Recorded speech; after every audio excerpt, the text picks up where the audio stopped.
My feet are in the sun." Katie Fay released July's hair and made space for her to shuffle backwards.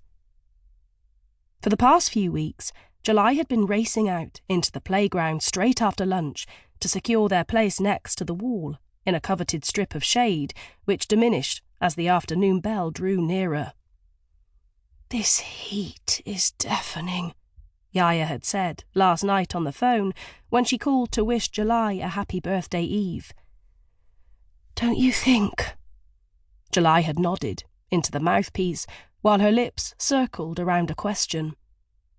She had no idea what her grandmother meant, but that was not unusual. And whether or not it was deafening, this heat certainly was something. Relentless, exhausting, suffocating. It was the kind of heat that would cause blood to boil in the weeks that followed, the kind of heat that would convert irritation to rage and sadness to madness.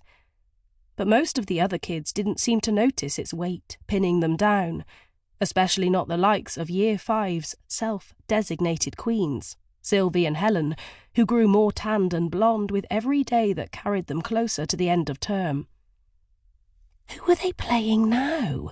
Katie Fay put her hand over her eyes as she squinted into the sun. "I can't see." Sylvie and Helen were crouching on the other side of the playground, where a steady stream of other children had been taking them on at pogs. "You're kidding," July said, standing to get a better view. "It's Darren Emerson." Darren had stacked his collection of bottle-top-sized cardboard discs in front of Helen, who was preparing to attack his carefully arranged tower with her metal slammer. "Have you seen the way she throws it down?" Katie Fay imitated the motion with a flick of her wrist. "Maybe that's why she wins so many." July lifted her baseball cap and wiped the sweat from her forehead. "Helen wins so many because she cheats. You realise you're only meant to keep the ones you flip over?" "That's not how she plays it. She takes an extra 3. Exactly. Those aren't the rules. But she has the special 3 slammer, so she can have..." "Oh." Katie Fay stood up too. "She made that up?" "Why is he playing them again?" July asked. Last week, Helen had cheated Darren out of his entire collection. "He must have bought some more. What a wally." "He'll be okay. Mr. Silk's keeping an eye on them." July scanned the playground. Sure enough, there was the Year 4 teacher, who was known for doling out the harshest punishments in the whole school, twisting his bow tie as he leaned against the main door. He was closely following the unfolding Pogs battle. July looked from Mr. Silk to her classmates and back again. Sylvie and Helen were about to get into major trouble. "I can't let her do this." She lifted the hem of her dress and tucked it into her knickers, exposing the backs of her pale and freckled thighs, embossed with the imprint of tarmac.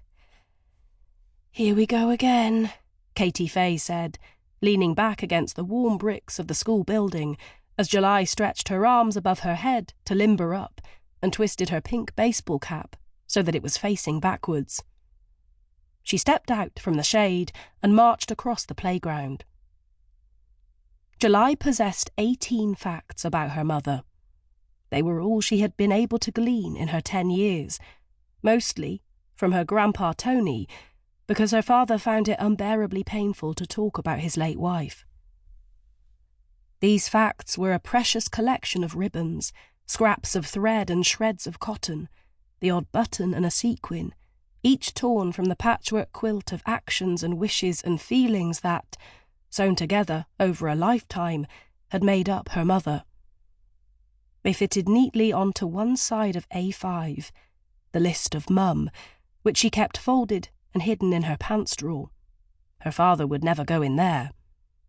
Number 7 was, Maggie Hooper loved to dance. The passion was hereditary.